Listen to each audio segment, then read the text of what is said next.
What's up, guys? My name is today, and today we're going to be talking about scoliosis, kyphosis, and the stability. So, if you have scoliosis and kyphosis, of course, it's going to be hard for you to have a posterior posture. You're probably going to have an anterior pelvic tilt, telling by the use of your lower back and how you normally perform, which you are probably leaning back, but you want to fix this. You want to lean this way because in your spine, with scoliosis, 20 degrees, it's again, it has a curve in it. So it's going to push you off a little bit here, and then you're not going to get really a lot of stability and mobility with that. So you just want to contract transverse abdominis, which is the layer muscle between your abs, and it connects to your pelvis.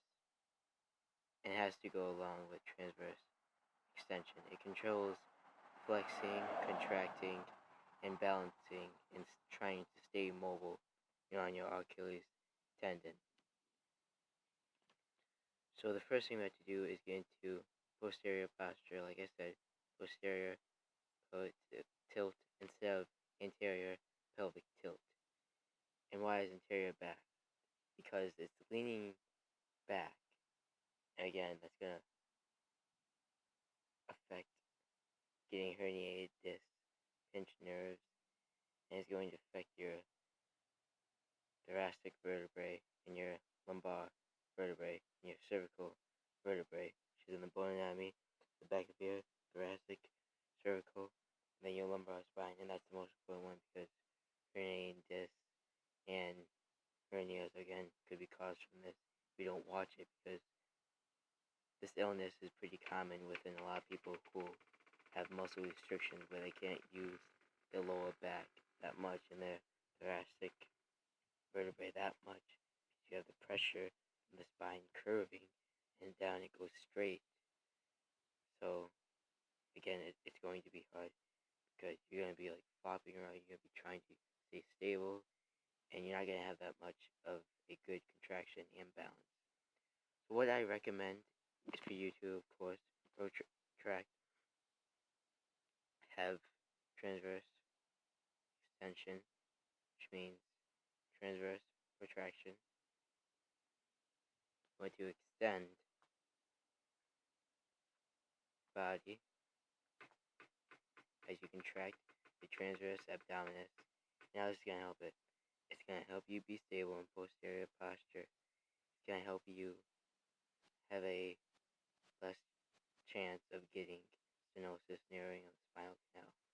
In kyphosis, your thoracic vertebrae is at 45%.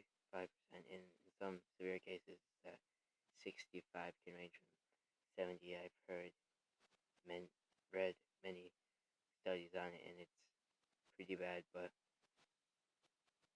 yeah, so the next step, what is the next step into ensuring your stability? Of course, posterior posture. Now you don't want your hamstrings to bend, okay? You want your knees to bend, because that means that your lower spine is going to be going down, and it's going to even curve even more your thoracic vertebrae, which is bad, of course, because it's going to get you off balance. It's going to push you back, and you're going to have bloated abs. You're not looking for the bloating symptoms, the bloating state which you're going to be at.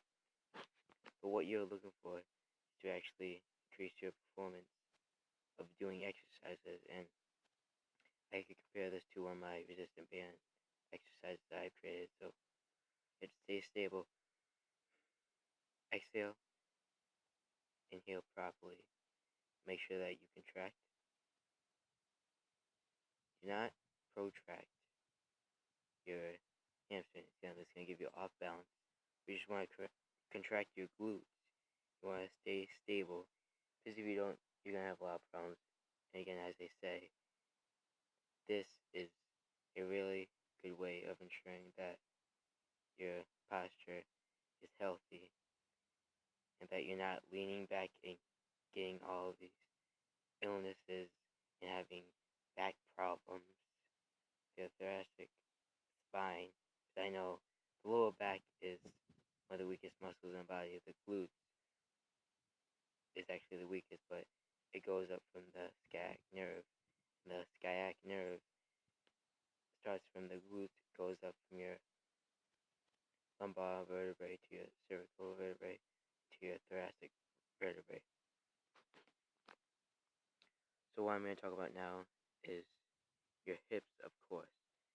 Now your hips, the bones in your hips, it's ensuring that they're healthy and they're not, causing any problems to your psoas and iliacus and other muscles like the transverse abdominis.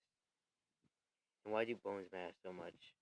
Well, bones date back to the anatomy of the body, and the anatomy of the body consists of bones and muscles if you combine them both.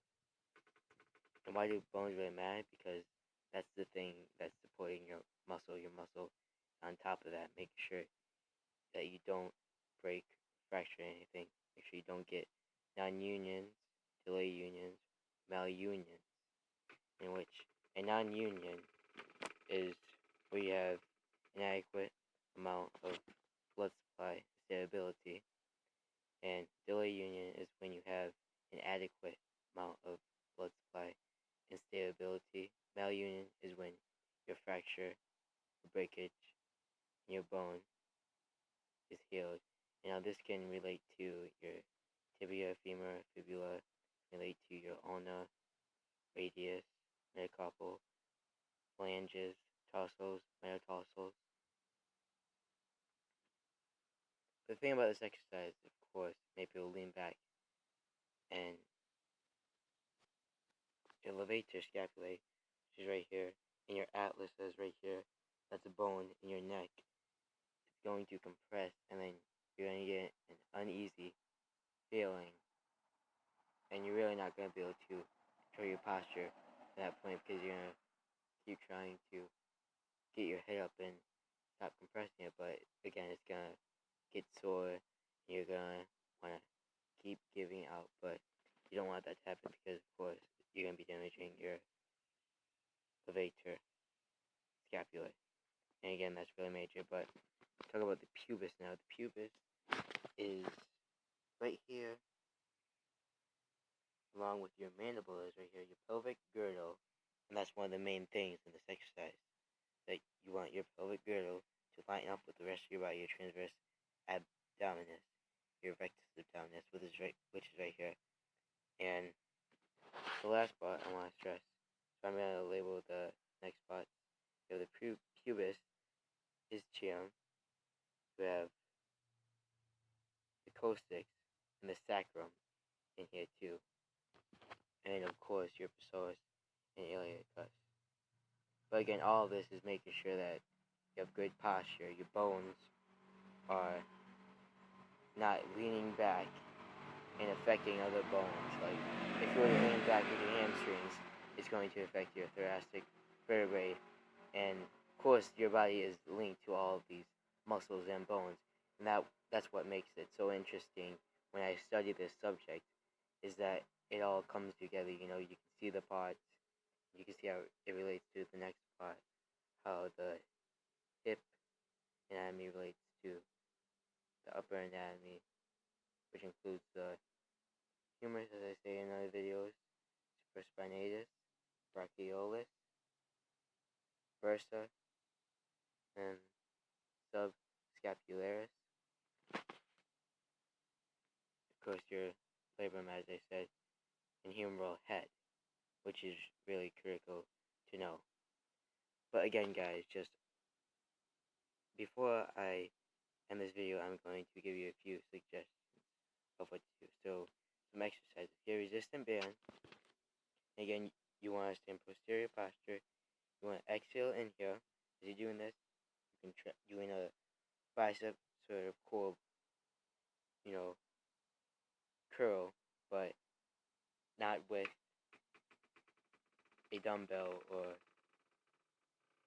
anything else. It's just the resistant band that you're using to stretch your biceps, making sure you contract, essentially go down, concentrically go up. And this is all for the video today.